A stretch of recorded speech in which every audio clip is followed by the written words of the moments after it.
So thank you once again, everyone, for joining us. I'll just run through those housekeeping things again, and then I'll hand over to Kathryn. So the information webinar will begin shortly. We'll be muting participants for the presentation. This webinar is being recorded, but we will have a Q&A session at the end, which will last approximately 30 minutes, and that part won't be recorded.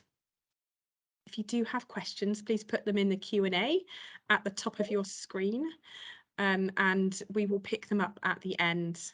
If there are duplicate questions, we will simply publish one of those.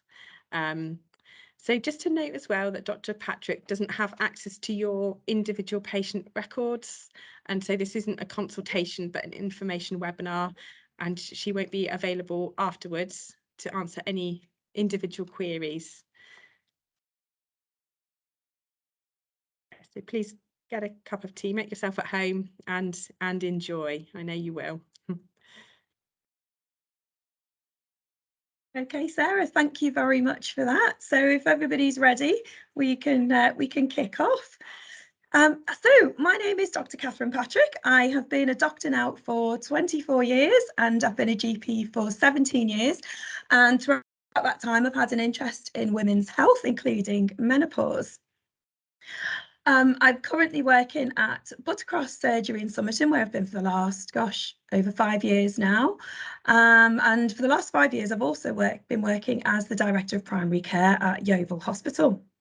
But as I say, throughout my whole GP time, so over 17 years now, I've had an interest in women's health, and menopause is a real passion of mine. So first thing I want to say is thank you so much for coming tonight. This is brilliant. I really hope that you feel this is a worthwhile use of the next hour and a half of your time. Okay. And as I said, this is really chilled, informal, relaxed evening, so make sure you got yourself a nice drink, make sure you settle down nice and comfortable. I don't mind sharing with you, my shoes are off and I've got my comfy woolly socks on, so I think we'll all work better that way. Okay.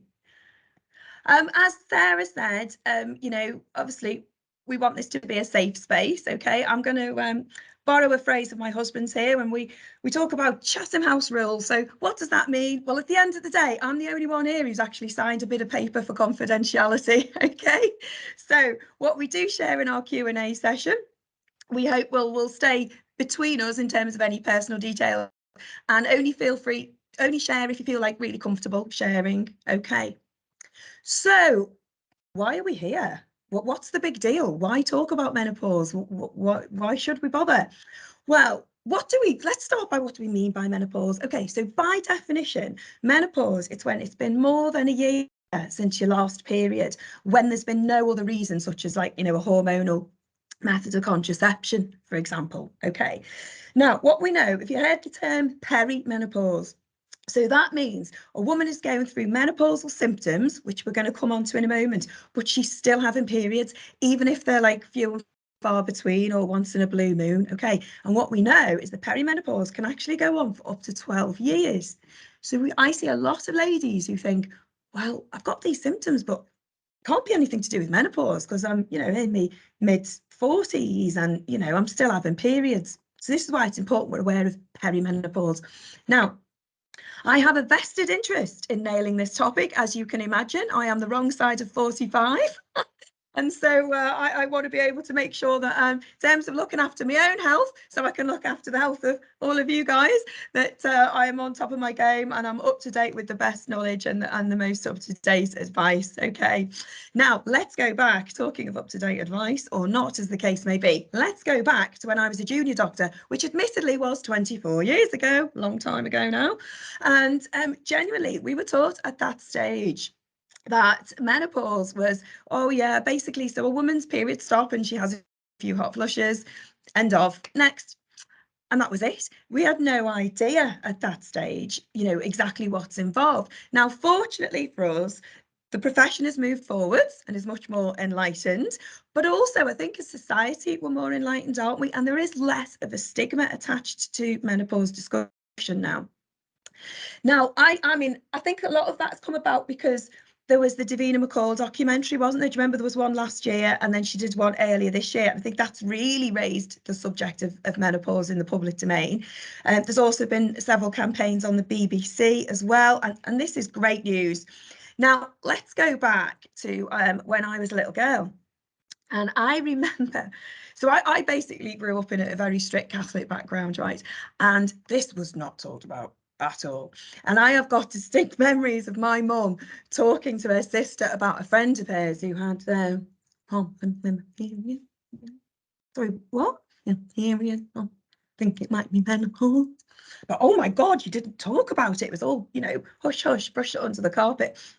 And that's no good at all. What we know about menopause and perimenopause is that for a lot of women, the symptoms can be significantly detrimental to their quality of life. Okay, now let's for a brief moment look at menopause in evolutionary terms. Right, so let's go back 120 years. Okay, now in evolutionary terms, let's be honest, 120 years is like a nanosecond, isn't it? It's a blink of an eye.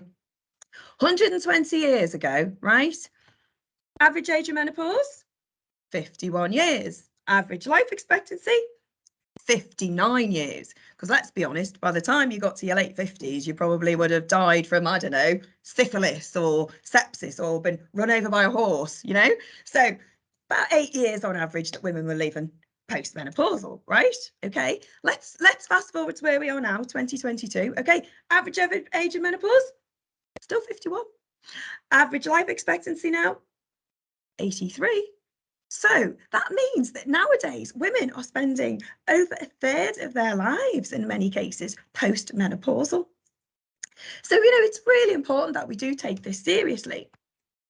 Now, welcome to my Dr. P's Not Very Scientific at All slide, but gives you the general idea. So we are looking here at our blood levels of hormones, the red spotted line being progesterone, okay, and the blue spotted line, straight line being estrogen.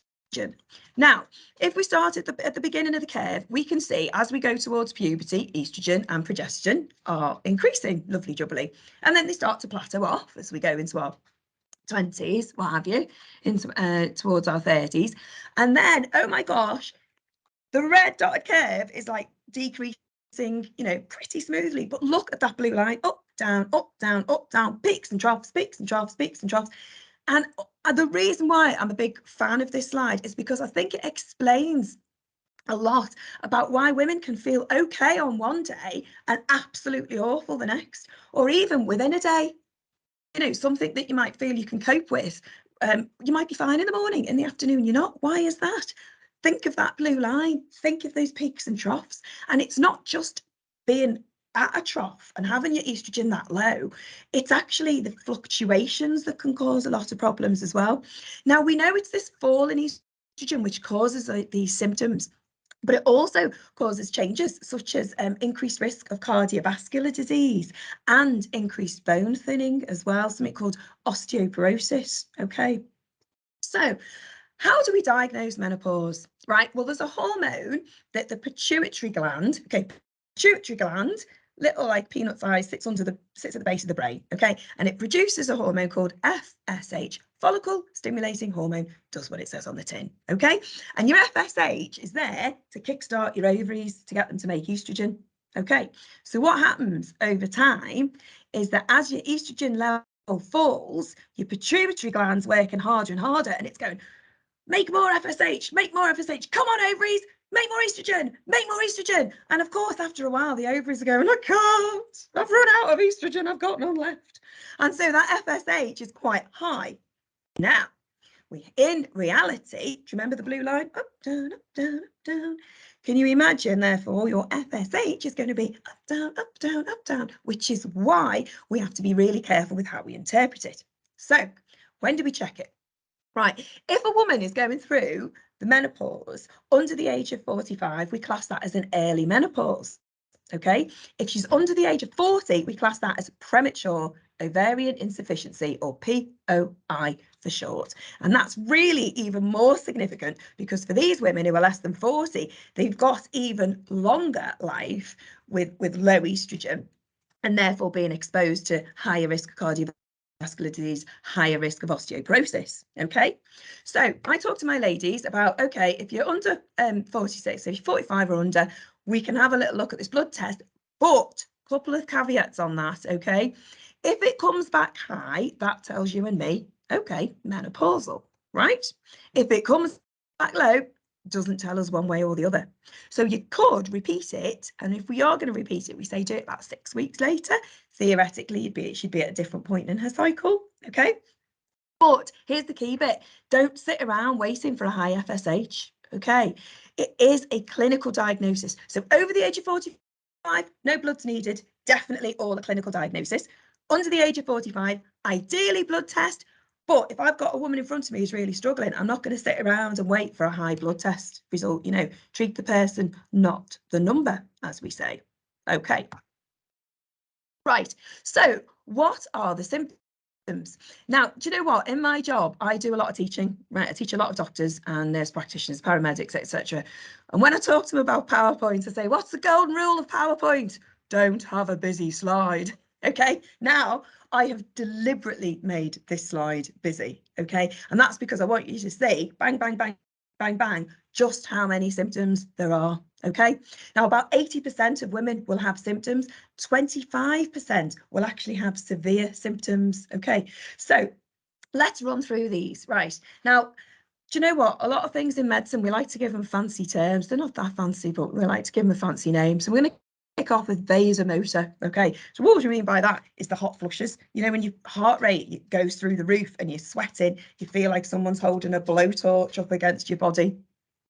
Fatigue can be absolutely overwhelming to the point where, you know, you just want to lie on the floor, not even make it to the bedroom, that exhausted.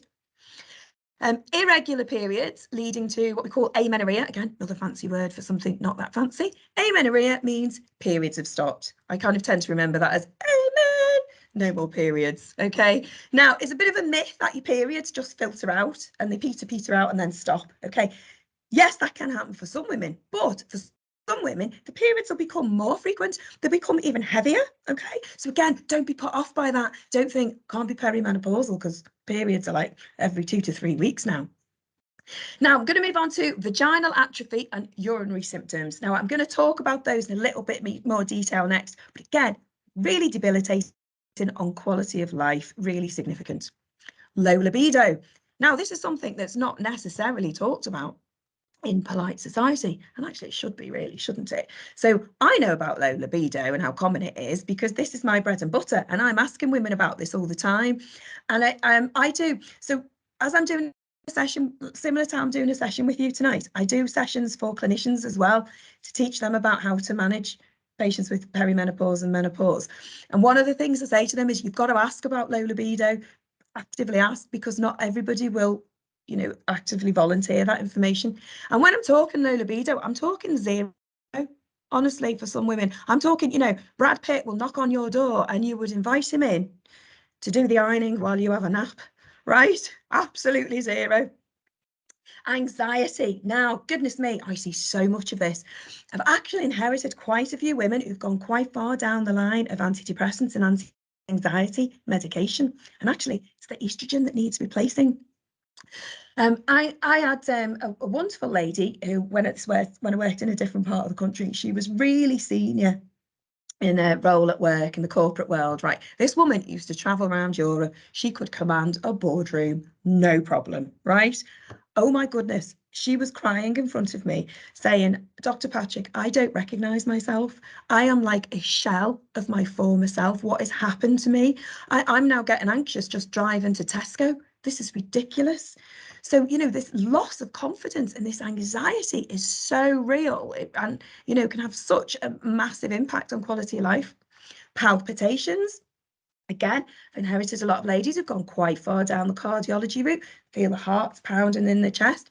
Now, don't get me wrong. If you were to come and see me and say, I've got palpitations, I'm not going to look at your age and go, oh, you're late 40s, it's probably perimenopause. Of course, I'm going to check you out for any cardiac pathology as well. But I'm also got right up here, hang on a minute, maybe while we're looking into whether there's cardiac pathology, we need to start replacing some estrogen here. Okay. Right, dry skin. Oh my word, another woman springs to mind, right? Pretty much ripping the skin off her body. Right, that's itchy, absolutely debilitating. Bowel symptoms. We have estrogen receptors in the bowel. Did you know that? We actually have them everywhere, pretty much. So people, not only people with irritable bowel or inflammatory bowel, like ulcerative colitis and Crohn's, but even people who haven't had a bowel history can get worsening. They can get bowel symptoms as part of perimenopause. Hair sprouting. Now, come on, ladies and gentlemen, this is something people don't really talk about in polite society much, but again, they should. I've got to tell you about my boy, right, who will probably be mortified that I am talking about him tonight because he's 14 now. But when he was 3, right, I remember taking him to nursery and oh my God, I don't know what made him, like why this entered his head and what made him feel the need to share this.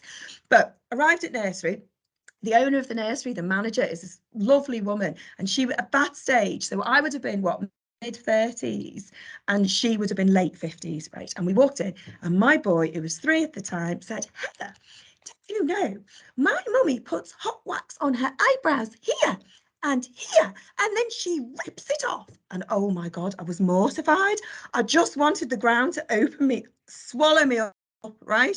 And you know what this lovely woman said? She really made me feel so much better. She bent down to my son and she said, well, Jack, you just wait till your mummy gets to my age, because then she'll find she has hair sprouting out of all sorts of places she never did imagine. But again, you know what? People don't talk about this in polite society. I mean, when was the last time your girlfriend said, sorry, can't meet you for coffee tomorrow. I've got to stay home and wax me tash.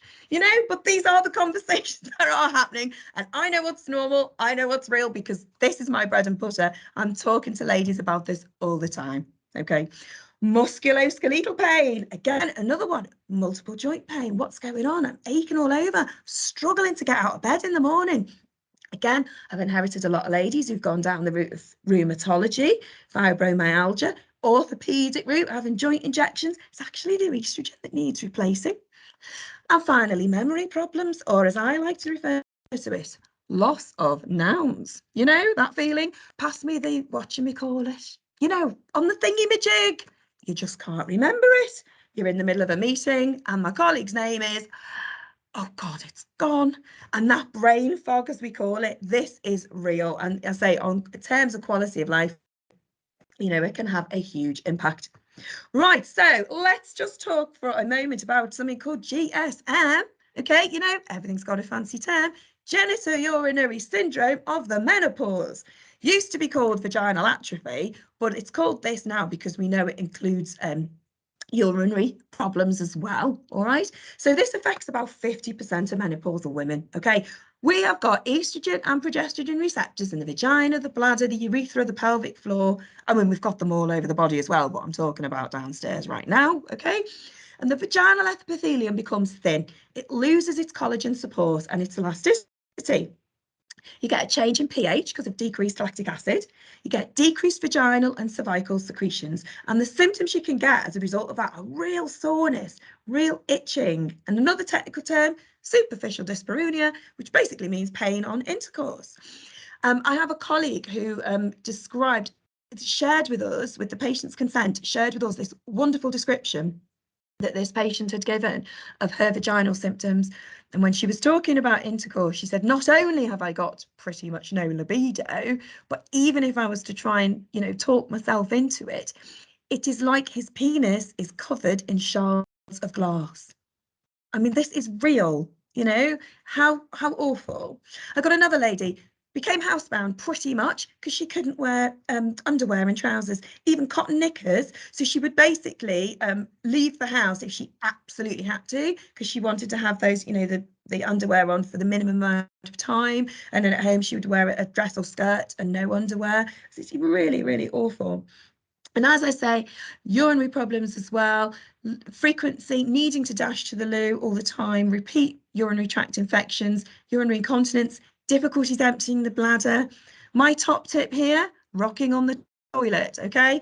I don't know if you can see me do this from where you are. I'm going to try and demonstrate. I always say to my ladies, don't do a wee and then head straight off. Finish your wee, put all your weight on your right thigh, all your weight on your left thigh, lean forwards, lean backwards, but not as quickly as that. You want a good 10 seconds each side, and you'll be surprised how much urine will still come out even when you think you've finished. Okay, so really be aware of that. And as I say, not only affecting 50% of menopausal women, interestingly, 25% of women who are actually already on systemic HRT. Okay, so what can we do? Well, we can use vaginal estrogen. We can use vaginal moisturizers, coconut oil, that's another good one.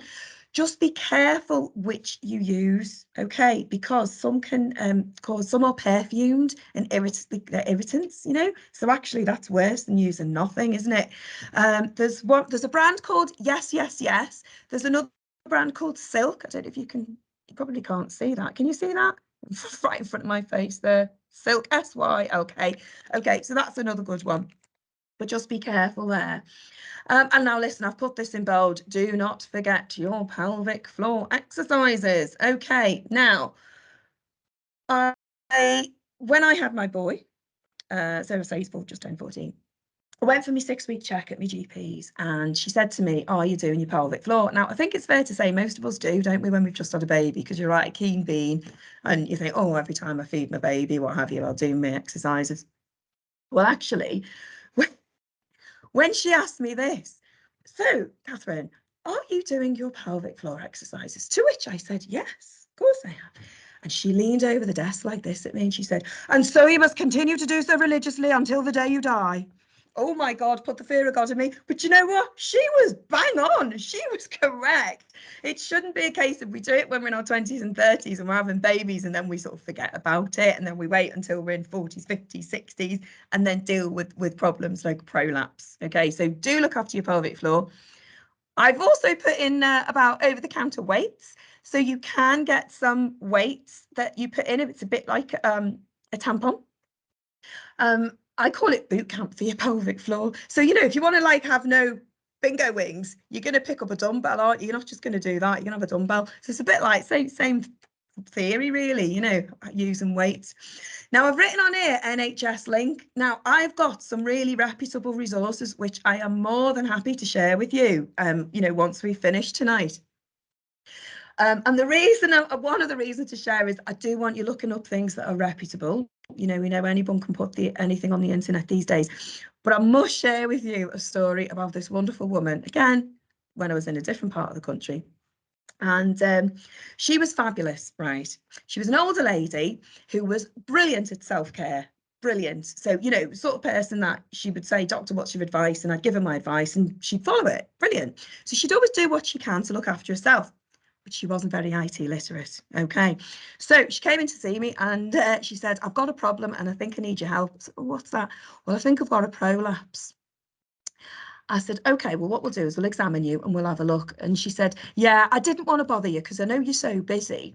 So I did try and help myself, but it didn't go too well. Turned out this poor woman had Googled tight vagina and ended up with a search history any 16-year-old boy would be proud of. So if you're going to look it up, use the reputable resources, please. Right, now, next important question. Okay, I get asked this a lot. Does a lady still need contraception? Okay, do not get caught out. The answer is yes. So every single person who's listening right now, if you're in a heterosexual relationship, pay attention.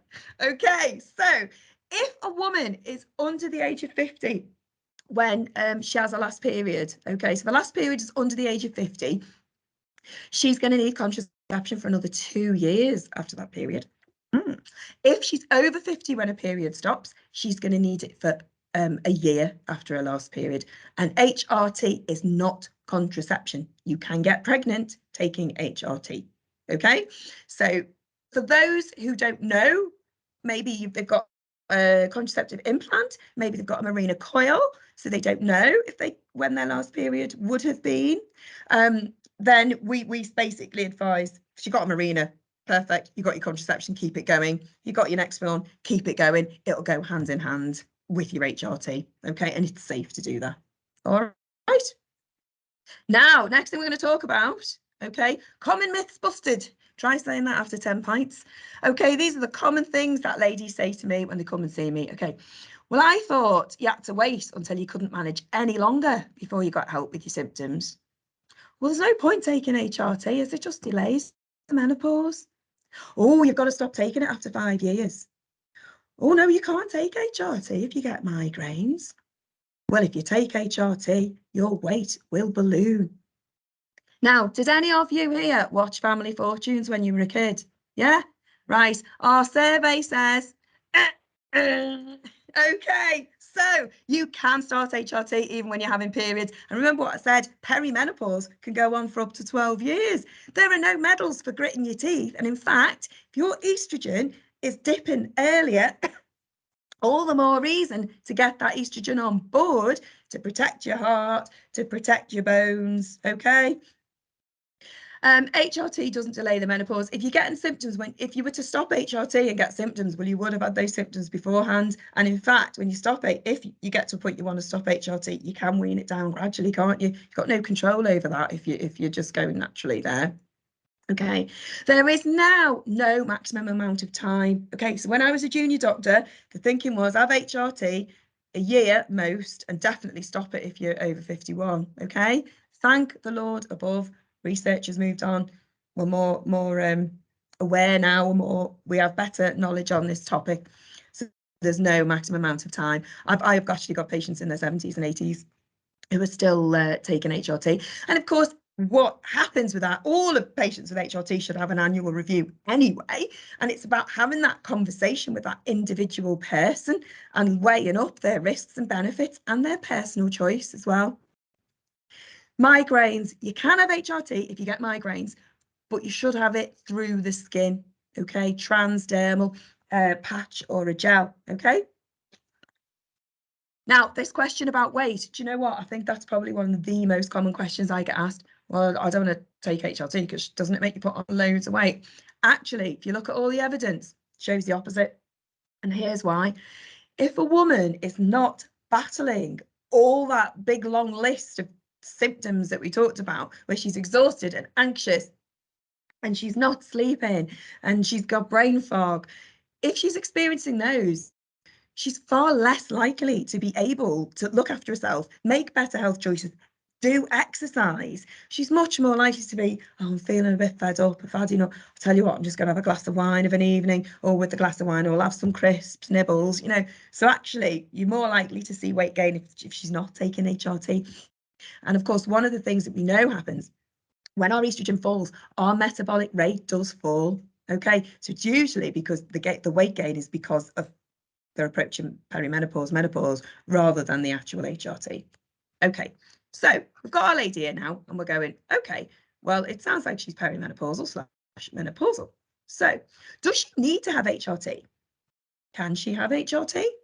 If so, what sort of HRT should she have? So remember, we are replacing the estrogen. Okay, that's what, remember the busy slide? Yeah, the over busy slide. It's replacing the estrogen. That's what we want to do to get shut of those symptoms. Okay, but if a woman's still got a uterus, so in other words, if she's not had a hysterectomy and we just give estrogen on its own, we run the risk of overstimulating the endometrium or lining of the womb. Okay, and that can put her at higher risk of endometrial cancer. Therefore, if she's not had a hysterectomy, she's still got a uterus, we give estrogen to get on top of the symptoms, and we give progestogen to protect the lining of the womb. Okay. So what sort of HRT should she have? Well, there is topical estrogen, there's systemic, there's estrogen and progestogen, there's cyclical, there's continuous combined, there's gel, there's patch, there's oral, there's spray. Oh my God, it's sounding a bit confusing. Well, the good news is it is really not at all. Okay, so let's just break it down. Two really important things to know. Okay, number one, does she still have a uterus? If she does, we've got to give her progestogen with her estrogen. Okay, and number two, is she still having periods? Okay, because if she's still having periods, even if they're like once in a blue moon, few and far between, we're going to give her HRT in a cyclical pattern. Okay, so same amount of estrogen. Okay, estrogen is going to be the same amount throughout the month, but the progestogen we're going to give 2 weeks on, 2 weeks off, 2 weeks on, 2 weeks off. And the reason we do that is because that will put her into a monthly bleed pattern. Okay, Continuous combined is what we go for. Again, does what it says on the tin, continuous and combined. So exactly the same estrogen and progesterone every day of the month, okay? So if we go for continuous combined, that's if it's been more than a year since she's had a period, okay? Now, if someone's still having periods and I go straight for continuous combined, I'm more likely to put her in an irregular bleeding pattern that's all over the place. And let's be honest, she's not going to thank me for that, is she? Okay, so that's why we tend to say, if you're still having periods, go cyclical at least for a year, and then we can try switching you to continuous combined and see if you remain bleed free. Okay, bonus if you do. Okay, but if it's been more than a year, or say you've got an Explanon implant, contraceptive implant, so you're not having periods because of that, I'd go straight for continuous combined for that, okay? Now, your gold standard is to have your estrogen through the skin, okay? So by that, I mean a gel or a patch. Now, I'm hoping you can see this. I think I might have to put this in front of my face, ladies and gentlemen, so you can see it, so it doesn't blur into my background, but can you see that? Okay, estrogen in a gel form, in a pump, okay? We've also got estrogel in a sachet like that, all right? We've also got various patches, okay? All of these come in different strengths, all right? Now, the reason why gold standard is to have it through the skin is purely because if you take estrogen orally, it's going to go through the liver, okay? Your liver manufactures clotting factors. So if you take it orally, you're at a slightly higher increased risk of blood clots, okay? If it's through the skin, no increased risk of blood clots. That's why it's good for women with a history of migraine. And migraine will often get a lot worse at perimenopause. Remember that not very scientific slide at the beginning? Blue line with your levels of estrogen. It's the fluctuation in the levels that can really trigger migraine and exacerbate it and make it worse. Okay. So gold standard, estrogen through the skin, and then your progesterone through something that's called body identical. I'm going to hold this up. Can you see this? All right. This is, I think it looks quite pretty, actually. It looks like little pearls. It's called Utrogestan. It's what we call a micronized progesterone. And literally, it's body identical. Does what it says on the tin. It's identical to the one your body makes. Okay. So from the point of view of gold standard, that's what we'd look at. Either that. Next would be estrogen through the skin and a Mirena, purely because although a Mirena, the progesterone in Mirena is synthetic as opposed to body identical, because the amount that gets in your bloodstream is so tiny. Okay, because the progesterone is acting locally, isn't it, in the lining of the womb? So the amount in your bloodstream is so small. So again, fewer side effects with that. Okay. Right, I'm going to talk next. Quick word about testosterone. I'm sure a lot of you who've come on tonight are waiting for me to talk about testosterone because there's been a lot of this in the media, hasn't there? Now, testosterone, it is made in your adrenal glands and in your ovaries. It is not just a male hormone. So interestingly, before you hit perimenopause, okay, so pre-menopausal women actually make more testosterone than estrogen. Who knew that, right? Okay, it's true. So don't think of it as just a male hormone. And testosterone, is, in terms of its function, it promotes libido, orgasm, muscle and bone strength, cardiovascular health, cognition, and energy levels. And some effects are direct, the testosterone acting directly, and some effects are from its conversion to estrogen in the tissues, okay, in the peripheries, okay. Now, we've had, as GPs, we've had a lot of people asking us about testosterone, largely since the Davina McCall documentary, okay, and it's just, I think it's really important that we just add a little bit of clarity on that tonight for you. So there is no female testosterone product licensed in the UK. Okay, now we are fortunate in Somerset, it's been added to our formulary as a green drug. So what does that mean? Well, it's like a traffic light system. So a lot of areas of the country, it's actually red. So you can't get it at all unless you're under secondary care. Okay, so it is green here, but it should only be prescribed by somebody who is confident with prescribing it and is doing so on a regular basis. So, you know, when I do talk about testosterone in the talk that I do for doctors and clinicians, okay, but it's really important that people feel comfortable that you know, clinicians feel comfortable in their prescribing role there. So it is a gel that's applied to your buttocks, your thighs, inner arm or your abdomen. Rotate the site around because you can sometimes get a little bit of hair growth in the site if you were to put it on the same site. So, you know, whatever you do, don't rub it on your face, okay? You can get some side effects like, excuse me, acne, greasy skin, a bit of irritability. So we do some detailed bloods beforehand, including the estrogen level and testosterone, your baseline testosterone level. I have got some testosterone samples to show you here. Can you see that one's in a sachet? We've got one in a tube. Now, these are licensed for men. So I have to explain to ladies, you know, giving you a product that is for men, but we're giving it nowhere near that dose, and we're monitoring it carefully. So we do baseline bloods, and then we do bloods in assessing after a couple of months. So no, she shouldn't grow a beard. But the big question, who should have it? Okay, how do we decide? Well, it is, again, pretty simple, really. So it's all about the history. It's about the lady's symptoms, right? But what we need to do is make sure that she's what we call fully estrogenized. So it's almost like, I think that sounds almost like a bit robotic, that, doesn't it? It doesn't sound very pleasant. But what it means is make sure she's got enough estrogen on board. So it's no good me giving you like a really low dose patch and then you go, oh, I've still got symptoms and my libido's terrible and my cognition and I'm really struggling. I go, oh, I have some testosterone. You know, we obviously want to make sure, that's one of the reasons we do the estrogen level blood test first, so that we make sure that she has got the right amount of estrogen on board. So not everybody needs it. In terms of any of you guys here listening, if any of you think, oh, I've been on HRT for a while, I'm on quite a high dose, I might need it. Don't be alarmed if your GP doesn't feel able to prescribe it themselves, because there are only a few of us who've got a special interest in menopause who would. However, we do have a menopause service in our county, and that's the kind of thing that the service can support with whilst we are doing our ongoing clinician education to get doctors more comfortable with testosterone prescribing. Okay. Now, I'm just next going to say a quick word about cowboys and quacks, okay? Because sadly, ladies and gentlemen, there are quite a few of them out there. Right, you've got bioidentical hormones, you've got body identical hormones. What? Well, hang on a minute, what are you talking about? You were just talking about body identical before. What's bioidentical?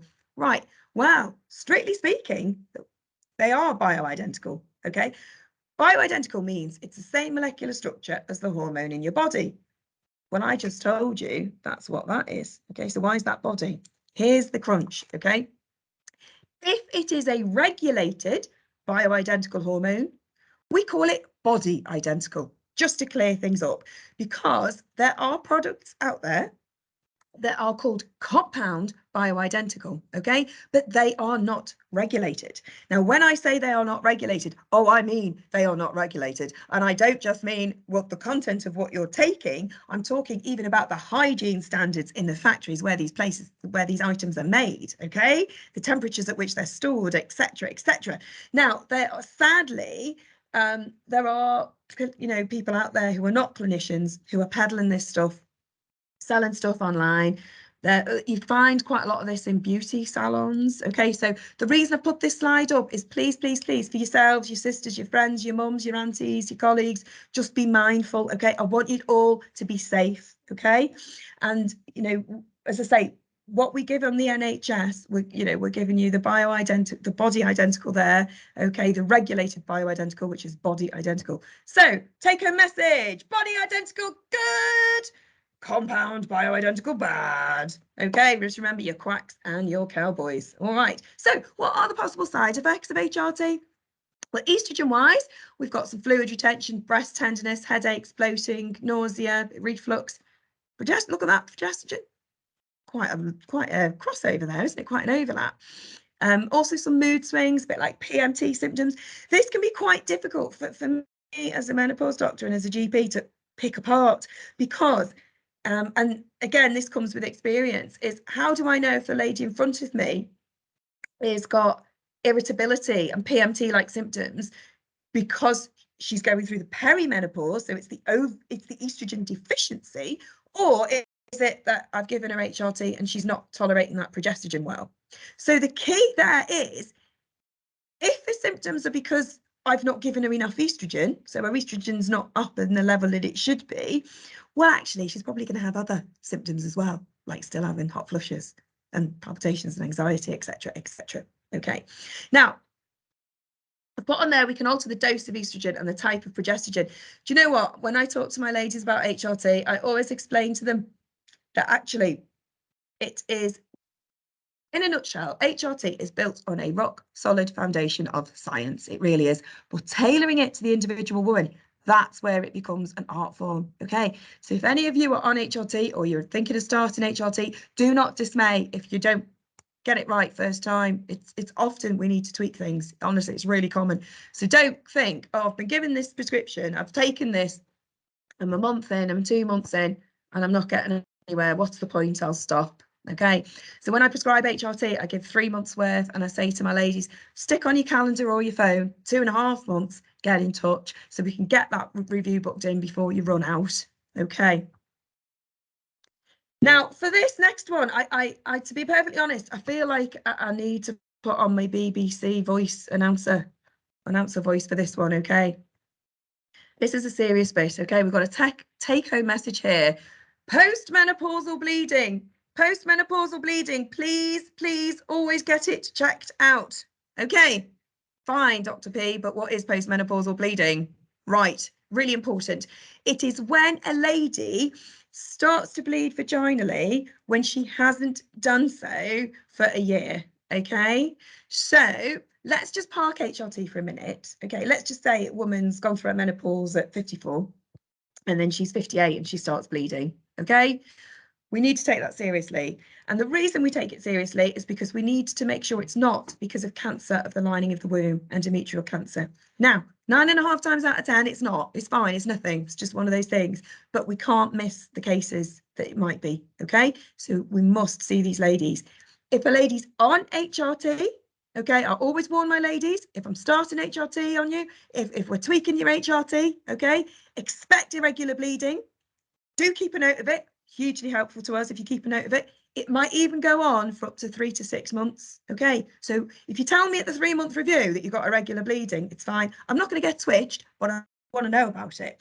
If it's still ongoing at 6 months, then okay, we might need to do a little bit of digging, look a little bit further. But we just want to be safe and we want to make sure that we're not missing anything. So that's another one. Please share with your sisters, mums, aunties, friends, colleagues, okay? Postmenopausal bleeding, take it seriously, all right? Now, I thought it might be quite interesting if we just whipped through a few like specific conditions, which some of you on the call may have, just to give you a bit of an idea about how we manage HRT in those situations. So HRT can be contraindicated in women with a history of breast cancer, okay? Now, again, when I teach clinicians about this, I say to the GPs, so GPs correctly, okay, it's correct, they should not be giving HRT to a woman with a history of breast cancer, okay? Now, that's not to say it's, you know, computer says no, can't have it. It's not that. It's the answer isn't no, the answer is hang on, we need to have a conversation. And that's with a menopause specialist doctor and ideally with their oncologist as well, okay? So in some cases they can, okay, but not all. So if you do have a history of breast cancer yourself, do still approach your surgery if you wish to consider HRT, but just be prepared that you shouldn't be getting a prescription there and then. It should be, thank you very much, let's now pass this on for a more detailed conversation about your individual risk, okay? Now you can look at something called SSRI, which is selective serotonin reuptake inhibitor, okay, which is like a type of antidepressant, anti-anxiety, but you need to be careful. So you can give that if she's got, you know, particular anxiety or depression, but you just need to be careful if she's taken tamoxifen for a breast cancer. And that's purely because 2 types of SSRI, paroxetine and also fluoxetine, can inhibit the enzyme that makes tamoxifen active. Okay, so in other words, what you don't want to do is go, oh, by the way, well done, look, aren't we great? We've helped you with your anxiety and depression part of your perimenopause. Oh, shine a light, we've actually decreased the efficiency of your breast cancer treatment. Okay, that's not good. So again, I'm just putting it out there just to have on your radar, really. Okay, so let's look next at clots. Okay, blood clots. So If a patient's got a history of blood clots, okay, we know, do you remember what I said earlier about if you have your estrogen orally, goes through your liver, increases, can be increased risk of blood clots, not through the skin, okay, so gel, patch, spray, no increased risk there, okay. Now, to be honest, if a woman's got a BMI of over 30, she's already at an increased risk, so she should really be having transdermal anyway. Now, if a woman's got a weird and wonderful family history, or she's having recurrent clots herself, I would want to be having a conversation anyway with hematology, more just because I'd want more of a handle on what's going on for her anyway. So again, it shouldn't be, oh, you've had a DVT in the past, sorry, no HRT for you. And again, I've inherited quite a few ladies who've been told that. What about women with cardiovascular disease? Well, did you know that if you start HRT in a woman under 60, or if it's within 10 years of a last period, it does not increase your cardiovascular risk? What if she's got cardiovascular risks like high blood pressure, diabetes, family history, smoker, high BMI? Well, do you know what? We should be tackling those anyway, shouldn't we? And remember, cardiovascular risk increases after the menopause, okay? Now, cardiovascular disease is the commonest cause of death in women worldwide. 45% of female deaths are due to cardiovascular disease, as opposed to 5% being due to breast cancer. Okay, so that's really sort of puts things into context, really, doesn't it? So after the menopause, women's body shapes tend to change. We get increased insulin resistance. We get changes in our cholesterol. Tend to get that, you know, like apple shape we talk about. So you often see these older ladies, skinny arms, skinny legs, but big midriff, okay? And that's because we get a degree of insulin resistance, okay? And therefore an increased risk of diabetes. So what about people who are diabetic already? Well, again, any of my diabetic patients, we want to be optimizing their risk factors anyway. And like I said earlier, so say a woman's diabetes isn't as well controlled as we'd like it to be. Well, you know, let's be honest, if we can get her to a stage where she's no longer battling all those other symptoms, of course she's going to be in a position to do more exercise, make better life choices, eat better, sleep better, okay? What about endometriosis? Again, I get asked this an awful lot. Now, if a woman's got a history of endometriosis and I give her estrogen, there is a risk that that estrogen replacement could reactivate some of the disease. But, okay, here's what to bear in mind.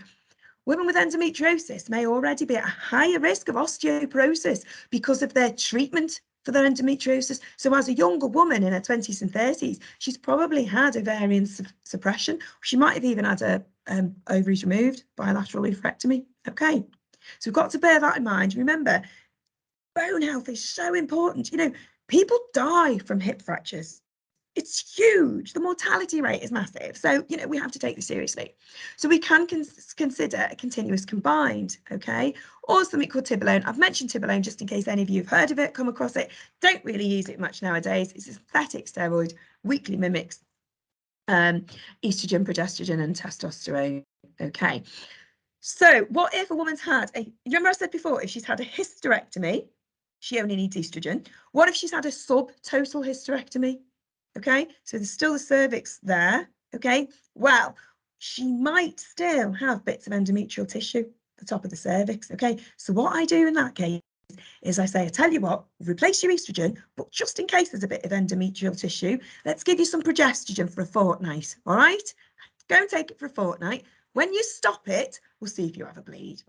If you're having a bleed, that tells me you've got little bits of tissue there, still there, that we need to protect. If you don't have any bleeding, okay, looks like all the endometrium's gone surgically, in which case we can crack on with estrogen on its own. All right. What about fibroids? Again, ask this a lot. Do you know fibroids will shrink by up to 40% in most women as they go through menopause? So HRT may be associated with an increase in the volume of a pre-existing fibroid, but it's not going to cause new fibroids to develop, okay? Fibroids are not a contraindication to HRT. And this is where your Mirena IUS, so the progesterone coil, Mirena coil, can play a blinder here, can be absolutely marvellous, because a woman says, oh, a bit worried, what if you give me estrogen and my fibroid grows a bit and my periods get heavier? Well, I tell you what, let's give you a Mirena for your progesterone component, and then that's going to stop your periods, and that's going to sort out any heavy bleeding. Fabulous. Let's touch now on non-hormonal therapies, okay? So, clonidine, old-fashioned blood pressure tablet. We sometimes use this for hot flushes. flushes if someone can't have HRT. The SSRIs I've mentioned earlier, sometimes use those. You look at nice guidelines, there's no evidence to say that they help with low mood unless you've got actual depression going on that's not related to your menopause. I actually think as a practicing frontline GP, that's quite difficult to pull apart. A bit grey, isn't it? How do I say that bit of your depression's nothing related to your hormones, but that bit of your depression is? So it's a bit of a grey area, so it might be worth trying. Okay. Oh, our lights have gone down here. There we go. They're back on. Sorry about that. Okay. CBT, cognitive behavioural therapy for anxiety and depression. There is a lot of research on that. Really useful. Herbal preparations I get asked about a lot, like black cohosh, but they're not regulated. So as a GP and a menopause specialist, I'm not really in a position to advise you on that because, you know, it's not regulated. But remember, lifestyle. Okay, so what do we mean by lifestyle? Right, let's be honest. You don't need a doctor in front of you to tell you exercise is good for you, do you? You know, we all know that. Okay, but actually let's break it down as to why is exercise your best friend as you're going through the perimenopause? Right, well, it increases your muscle mass.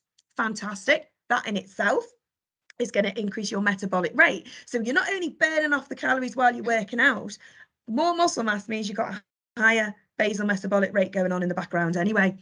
Right, it will increase your bone mineral density if it's weight bearing exercise. Okay, so that's really important. And it will also increase serotonin, so the feel-good hormones in the brain. And we tend to say balance your aerobic activity with some strength training like yoga and Pilates, so you are getting that muscle bulk there, okay? Now, stop smoking. You don't need me to tell you smoking is not good for you, but the thing about it with perimenopause and menopause is that it has a direct effect on hot flushes, so it really will directly trigger those flushes, okay? Healthy diet, remember I talked about the apple shape, yeah? So your insulin resistance, so reducing your carbohydrates is going to massively help there and upping your protein. Reducing alcohol and caffeine and spicy foods, because again, they can directly trigger your hot flushes, okay? Now, minimize external stresses. I've got to be honest with you. It feels a bit rich, me sitting here saying to you, tell you what, ladies and gentlemen, can you minimize external stresses? Really, Dr. P? Because I don't know if you've noticed, there's a war in Ukraine, COVID's still around and the cost of living's through the roof. Well, we can't do anything about those external stresses, can we? So let's look at the ones that we can control. Things like your processed food, your sugar, your booze, your caffeine intake, improving your sleep, and factoring in relaxation time, okay? It's really important that you take this time to look after yourself.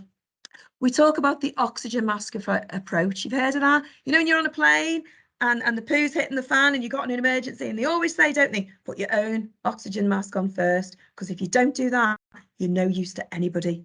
Okay, you've got to think of this when it comes to your lifestyle and how you can look after yourself as you're going through this. And for the men on the call tonight, think about how you can support your partner to do this. Okay, so it's not selfish to take time out to exercise. It is not selfish to take time out to relax, have proper shutdown time. Okay, and sleep. We talk a lot about, you know, not keeping your phone in your bedroom. You know, the blue light that we get from screens that will actively lower your melatonin hormone, which is your sleep hormone. Now, there are people mentioning no names, my husband, who says it's fine because I can go on my phone at bedtime because I still go off to sleep. Well, guess what? You're not actually entering the correct restorative phase of sleep. And that effect on melatonin, you know, it can take up to an hour to wear off. So really, we should have no phones in you know, close to bedtime, and certainly none in the bedroom. Okay. So the next thing that I'm going to touch on here for you is nutrition. Okay, so my top tips for nutrition. Okay, specific nutrients. Think about your calcium. Okay, think about your essential fats, things like your avocado, your olive oil, your oily fish, your good fats. Okay, think about your phytoestrogens. These are things like your soya products, your flax seeds. Magnesium, big fan of magnesium. Okay, magnesium helps with sleep. It's a muscle relaxant. It can help with restless legs, which often gets more difficult. It can be really troublesome this time of life. Dark green leafy veg, nuts and seeds. Or to be perfectly honest, you might want to go for a supplement. Okay, now vitamin D I would put up there as well as a supplement. Of course, we say food first. If you can get all of that in via food, brilliant. But even with a healthy diet, you could still be lacking in those. Personally, I take supplements. I take a magnesium, I take a calcium and a vitamin D and an iron as well. Okay. And if you can aim for a 12-hour fast overnight with so say your dinner at 7, don't eat till your breakfast at 7 next morning, and try and go for a minimum of 4 hours in the 4-hour gap in the day, then that helps your body switch to a fat burn. Okay. So that'll help as well. Okay. So let's just go back to HRT now.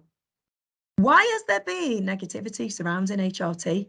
Why? What's going on? Where did all that come from? Okay.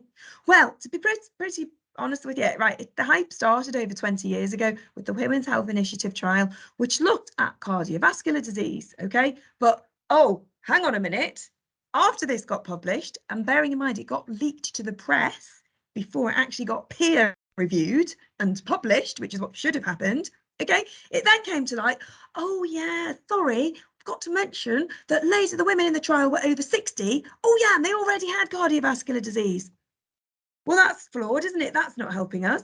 And you know what? This was followed shortly after by the Million Women study. Now, this looked at breast cancer, HRT and breast cancer risk. And again, really flawed study. I won't bore you with all the details now, but really not run as robustly as it could and should have been. Okay.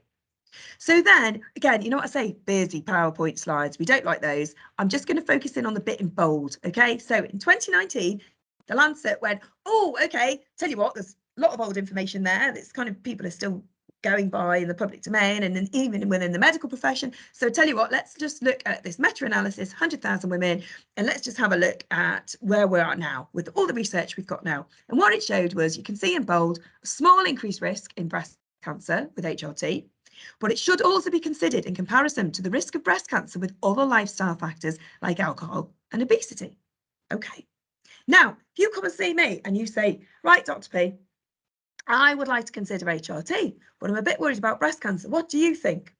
Well, it's no good if I sit there in front of you and go, oh, yeah, so yeah, there's a bit of an increased risk. So your risk might go from that to that, or is it that or that? I don't really know, because let's be honest, you can't make an informed choice on that, can you? You can't make an informed decision. That's not helping you, and that's not helping me either. So let's look at some figures. All right. Now, what we're going to do is we are going to take a group of women, 1,000 women, all right, aged between the age of 50 and 59, and we're going to follow them for the next 5 years. All right. 23 of those are going to get breast cancer purely because that's life. Okay. They're just that is life. All right. Now, what we're going to do next is we're going to take the same group of women. We're going to follow them for the same amount of time, but this time we're going to give them combined HRT. So we're going to see an extra 4 cases per 1,000. So we've gone from 23 to 27. All right. Okay. Let's take the same group of women. Don't give them HRT. Give them a glass of wine a night. All right. 2 units of alcohol. This increases your risk. What? By 5? That's higher. Okay. So we've now gone from 23 to 28. All right. Let's take the same group of women. No HRT, no booze. We're going to make them smokers. We're getting an extra 3 cases per 1,000. So we've gone from 23 to 26. All right. Okay. So what we're going to do now is we are going to take our same group of women. We are going to follow them for 5 years, our same 1,000 women. But this time we are going to say no HRT, no booze, no fags. Do you know what we're going to do? We're going to make them obese. What happens now? Blimey.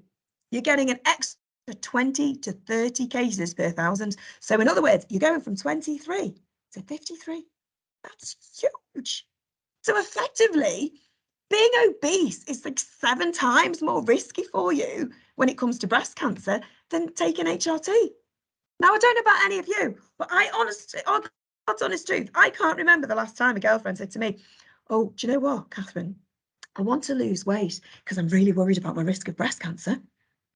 People don't talk about that, do they? They say, oh, I want to lose weight because I've got a wedding and I want to get into this outfit, or I want to lose weight because I want to wear my swimming costume on the beach, right? But no one actually talks about breast cancer. Yet they will say, not sure about HRT because I'm really worried about breast cancer. Okay, so I think having these figures and really puts it into context, doesn't it? And this really helps people see the reality of the situation and make that informed decision. All right. Now, do you remember what I said to you about exercise? Okay, how it's your best friend. Look what happened when you exercise, right? 2.5 hours a week. Now, listen, I'm not trying to make you into the next, I don't know, Paula Radcliffe or Mo Farah. Right, half an hour, Monday to Friday. Go and do a power walk with your mate, okay? Just to a point where you're struggling to catch your breath, okay? You will get 7 fewer cases, all right? So this group of women that we're following, now instead of 23 of them getting breast cancer over that period, 16 will get breast cancer, purely because they power walk Monday to Friday, okay? Which is, I think, you know, pretty doable, really. All right. So what's next? What should we do next? Well, I think it's really important that we talk more about menopause and perimenopause. We need to destigmatize it. You know, let's look at my hospital role, for example. I'm director of primary care. I would like to think that I can be in a board meeting, and if I'm having symptoms, I should be able to say, get me fan out. Oh, can you just hang on a minute? Sorry. Whew. Right, I'll be right with you. Right, okay, sorry, what were you saying? Okay, rather than sitting there thinking, oh my God, I just need to get out of this meeting. I need to go to the toilet. And then I miss the really important meeting. And do you know, when it comes to the workplace, honest to God, 10% of women will give up work because of their perimenopausal symptoms. 10% and 50% will look at reducing their hours because of their symptoms. And this is a time of life when women are pretty much at the top of the game, aren't they? The real asset to whichever organisation they work in. So it's so important we destigmatise it. We can talk about it. HRT can be a lifeline, okay? But also remember your non-HRT options, especially those lifestyle, especially activity, all right? Now, fortunately, we are becoming more enlightened in the world, and hopefully things are improving. I do think it's fair to say that menopause is puberty's evil older sister. But you know what? Together we can get through this, and women can live full and active lives, getting their symptoms under control. So moving forwards from here, if any of you, if you're on HRT and you want to have, you think maybe you need it tweaking, or maybe you've never taken HRT and you think you might want to try it, you might think it might be for you, okay? I would recommend you either submit your Ask My GP or your e-consult query to your surgery or request a telephone appointment. When you do so, please write down, include that you have attended Dr. Patrick's webinar, all right? That way, the clinician who's receiving that request will know straight away, you know, at the risk of blowing my own trumpet, but you've had, you know, really in-depth, reputable information. All right, so you're not basing your information on, you know, what you've read on Mumsnet or what have you, okay? So make sure you put that in, because you can hit the ground running then. Send in your body mass index and your blood pressure, because again, it really speeds things up. And we can check on your records, things like when your smear is due, and discuss things with you in more detail, you know, about your individual case, all right? Couple of shout outs here of things that I find helpful that I really encourage to share with my patients, and I'll put all the details of this. They'll be on the email that I can send to you after this evening's finished. Balance that. So this is run by a menopause specialist called Dr. Louise Newson. Now, my declaration of interest here is that I've recently started working for Dr. Louise Newson. So part of my week, I'm still a GP frontline, still director of primary care at the hospital, but I also do some work in her menopause clinic, which is video consultations done remotely. However, I also want to go on record saying I've been recommending this for a long time, long before I ever met Louise. It's fantastic. It is free. There is the option to upgrade to Balance Plus if you wish, but do have a look at the free stuff first, because to be honest, the information in there with podcasts and written information is fantastic. Okay, really good. Rock My Menopause, that's another website that's really worth looking at. Now, each of these have really good symptom trackers. Okay, excuse me one moment. And I always encourage my patients to fill in the symptom tracker again before they submit their Ask My GP. So if you put it in, or e-consult or a telephone triage, if you've looked at your symptoms and you can ping that in with your blood pressure and your body mass index, it really massively helps us, and we can be much slicker.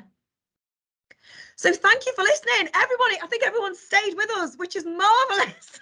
Well done. And we're going to move over to some questions in just a moment. So this is the point that we're going to stop the recording. So for those of you who are watching on recording, thank you for tuning in. And for those of you who are here this evening, we'll stop recording and we'll go over to some questions and answers. And I promise I will do my best to answer as many as we can. Thank you.